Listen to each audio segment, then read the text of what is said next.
আমি তো বললাম যে যদি তোমাদের অ্যাটাক করার জন্য কেউ আসে আমি আছি।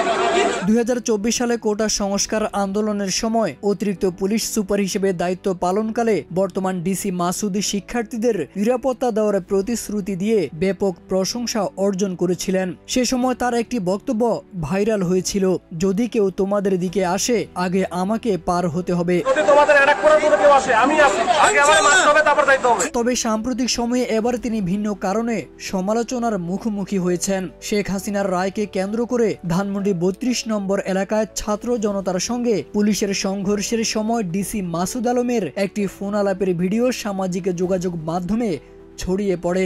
ভাইরাল হওয়া সেই ভিডিওতে তাকে বলতে শোনা যায়, এরা তো শিবির স্যার, নতুন ফোর্স লাগবে, এখানে যারা আছে শিবিরের মতো আচরণ করছে, আমাদের বাড়তি ফোর্স দরকার। এই মন্তব্যকে কেন্দ্র করে সোশ্যাল মিডিয়ায় সমালোচনার ঝড় উঠে। এরা তো ওই যে শিবির তো স্যার,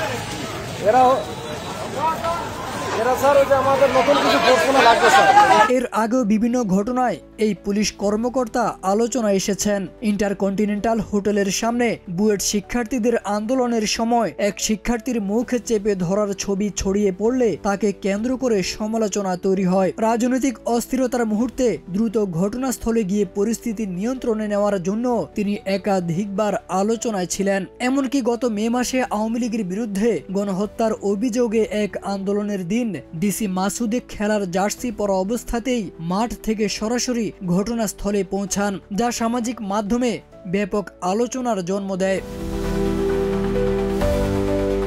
এছাড়া জনসম্মুখে মন্তব্য করে বিতর্কে জড়ানোর নজিরও রয়েছে তার। গত এপ্রিল মাসে সায়েন্স ল্যাব মোড়ে কলেজে শিক্ষার্থীদের সংঘর্ষের সময় ডিসি মাসুদ মন্তব্য করেন, এই মারামারির কারণ একমাত্র আল্লাহই ভালো জানেন। সে বক্তব্য তখন নানা আলোচনা সমালোচনার জন্ম দেয়। তবে সব মিলিয়ে ডিসি মাসুদকে নিয়ে বিতর্কের সৃষ্টি হলেও অনেকেই তাকে দায়িত্বশীল ও দ্রুত সিদ্ধান্ত নেওয়ার কর্মকর্তা হিসেবে দেখছেন। তারেক আজিজ খান, প্রজন্ম 24।